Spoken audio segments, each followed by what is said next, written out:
আমরা নিজেকে অনেক ভালো মানুষ দাবি করি। আরে কিসের ভালো মানুষ? আমরা অন্যায় দেখলে প্রতিবাদ করতে পারি না, অন্যায়ের পক্ষে কথা বলি। অথচ আল্লাহ সুবহানাহু ওয়া তাআলা বলেছেন, হে দুনিয়ার মানুষ, তুমি যদি কোনো অপশক্তি কিংবা অন্যায়ের পক্ষে কথা বলো, তাহলে তুমি ধরে নাও নয়, তোমাকে বুঝতে হবে তুমি নিজে একজন অন্যায়কারী।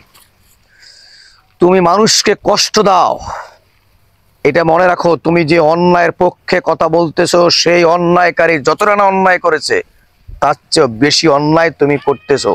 কারণ তার পক্ষে কথা বলার কারণে ওই মানুষটা তোমার কারণে সাহস পেয়ে আরো বেশি অন্যায় করবে।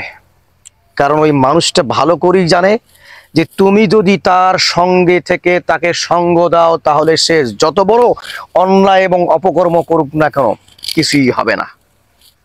ভালো মানুষ দাবি করো, ভালো হয়ে যাও। অন্যায়ের পক্ষ নেওয়ার চিন্তাও করো না। পারলে অন্যায়ের বিরুদ্ধে প্রতিবাদ করো। সমাজ থেকে সমস্ত অন্যায় অপরাধকে দূরীভূত করার চেষ্টা করো। তাহলে একদিন এই সমাজে অন্যায়কারীকেই খুঁজে পাওয়া যাবে না, কোনো অন্যায় সংগঠিত হবে না সমাজে।